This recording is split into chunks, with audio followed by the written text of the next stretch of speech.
Estábamos hablando de la incertidumbre y mencionamos algunos aspectos. Hoy vamos a enfocarnos, digamos, en algo que es fundamental y es comprender un poquitico cómo lleva a cabo ese proceso de la incertidumbre en nuestro cerebro.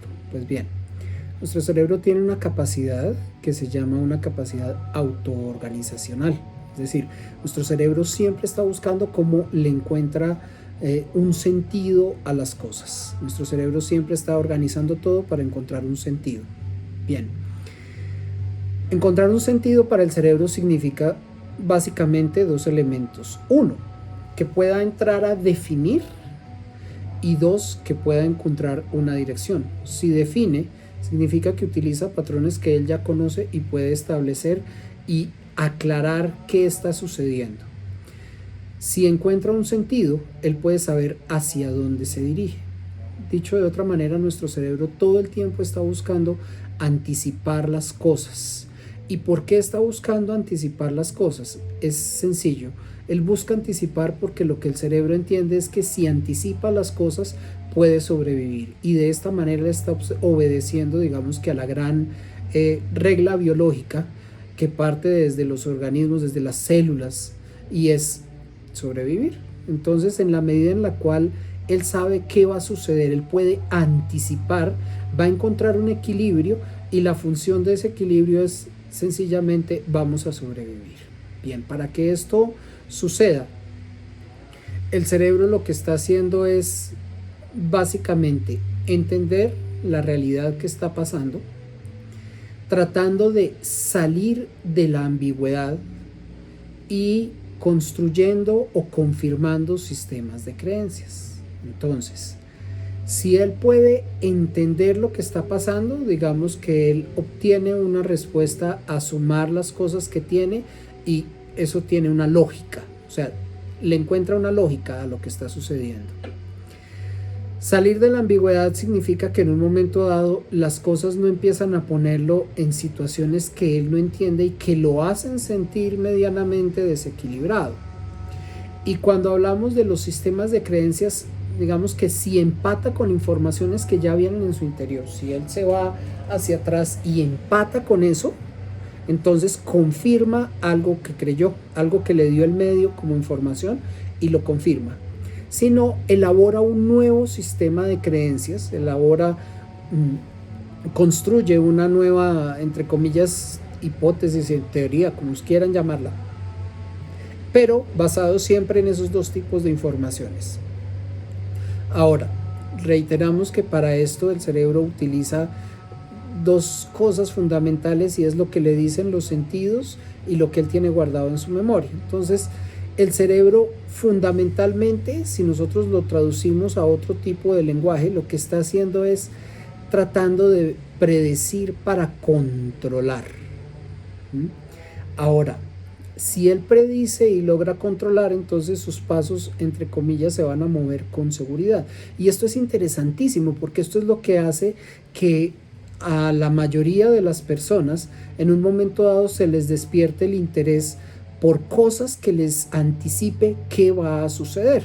Y cuando hablamos de eso, digamos que el boom que en un momento dado pueden tener los oráculos, ¿no? En las personas es increíble que hoy en día consultemos, por ejemplo, lo que se llama un horóscopo en un diario o que las personas busquen la asesoría de la carta astral, del tarot, de las runas, no en el sentido de encontrarle, digamos que una conexión consciente a los procesos de la vida, sino tratando de anticipar qué va a suceder. Es una respuesta que realmente es una respuesta reactiva.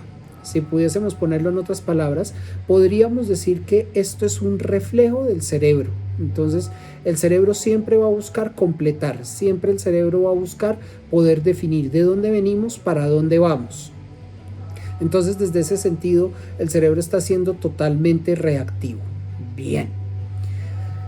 En este proceso de buscarle encontrar un sentido, de encontrar un equilibrio, cuando al cerebro se le presentan situaciones que son totalmente nuevas y que lo sacan de contexto, como es el caso de esta pandemia, como es el caso de la situación que se está viniendo con la crisis económica que desequilibra, digamos que los mercados bursátiles y demás. Entonces, lo que el cerebro hace es que no le empata la realidad y él entonces tiene que buscar un mecanismo de salida.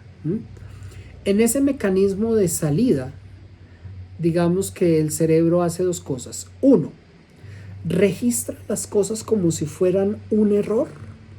O dos, se permite abrirse y en ese abrirse encuentra, digamos que una variable. Hablemos de la primera. Y es cuando él se resiste, o sea, cuando el sistema sencillamente no empata y es como si él estuviese arrojando todo el tiempo una respuesta que dice error, error, error.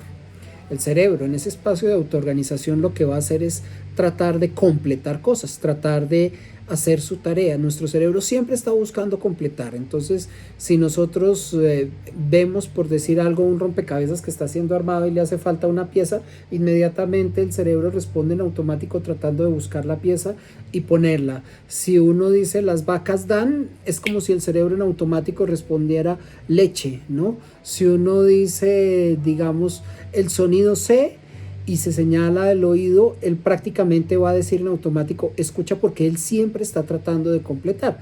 Cuando esto ya sucede de una forma no normal, de una forma un poco patológica, es cuando puede aparecer, por ejemplo, un TOC, un trastorno obsesivo compulsivo. Entonces, como él siempre está tratando de coger con lo que tiene, con esas informaciones que tiene, tratar de empatar y dar un resultado, lo que él va a decir si registra que es un error es voy a buscar cómo empato las cosas para encontrar un espacio de equilibrio, es decir, para encontrar algo que sea conocido y que lo lleve a tener una certeza. Y ese proceso es interesante porque ahí es donde surge algo buenísimo, y es que empezamos a construir películas. Lo que el cerebro hace para completar la información que le hace falta y para tratar de entender qué va a suceder, para tratar de encontrar ese sentido y organizarse, pero de acuerdo a lo que él tiene como parámetros, es armar películas. Y entonces, en esas películas nosotros terminamos volviéndonos protagonistas. Y por eso empezamos a imaginarnos posibles desenlaces. Ahora, digamos que no es la respuesta más sana, pero si fuéramos al menos a hacer películas y tratáramos de no hacer más películas dramáticas, sino hacer películas divertidas, al menos una comedia, pues sería buenísimo. Pero el lío es que casi siempre nuestro cerebro tiende a hacer películas dramáticas y tendemos a vivir las cosas desde el drama, y entonces por eso nos generamos sufrimiento. En la otra opción, que es la opción de abrirse, el cerebro, digamos que tiene la circunstancia de generar la capacidad de sorprenderse con lo nuevo. Y vamos a entenderlo de una manera muy simple. Lo que hace el cerebro es exactamente lo mismo que cuando estamos de viaje y estamos en un lugar que queremos ver pero que no conocíamos. Entonces, si no lo conocemos, todo lo que estamos viendo es nuevo. Y al ser nuevo nos hace aprender, nos hace crecer, nos hace comprender, nos lleva a otro tipo de dimensiones que nos impulsan un poco más arriba. Y entonces es buenísimo y puede volverse algo supremamente delicioso, digamos que algo que despierta el gusto interior. Es curioso porque hoy en día, antes de viajar, las personas tratamos siempre de consultar las cosas y tratar de controlarlas, ¿no? Entonces miramos el canal del clima, que para saber qué ropa me voy a poner, tratamos de mirar los mapas para saber a dónde voy a ir, es decir, trato de controlar, no me doy el permiso de perderme. Y resulta que dicen por ahí, ¿no? Cuando uno se pierde es cuando a veces llega más lejos y cuando más conoce. Entonces, el generar el proceso de apertura puede llevarnos a dos cosas. Uno, cuando establecemos una relación sana con nosotros mismos y con los otros, y entonces la apertura se vuelve un aprendizaje, la incertidumbre se vuelve un aprendizaje. O dos, generamos una alteración en la forma de vincularnos, generamos una alteración en la forma de relacionarnos, y ahí, con nosotros mismos, y ahí, entonces, ese aprendizaje ya empieza a rayar, digamos que en otros espacios, porque empieza a generarnos sufrimiento, y al generarnos sufrimiento nos genera angustia, nos genera ansiedad. Esto para entender sencillamente una cosa, no es algo que le suceda a una persona. Es decir, esta situación, la pandemia, todas estas cosas no genera incertidumbre para uno. Es una respuesta normal del cerebro y nos llega absolutamente a todos. ¿Dónde está la diferencia? En que hay una llave que no usamos y esa llave es conocernos a nosotros mismos. Si nosotros nos conocemos y nos damos cuenta cómo estamos respondiendo, podemos tomar el camino de aprender. Y entonces esto se vuelve un viaje en el cual voy totalmente abierto a ver cómo nos va a sorprender la vida.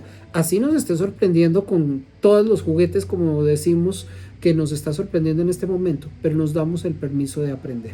Vamos a ver si mañana continuamos, vamos que con estas estrategias de aprendizaje para llegar un poco más allá de lo que puede significar en un momento dado la incertidumbre. Namaste.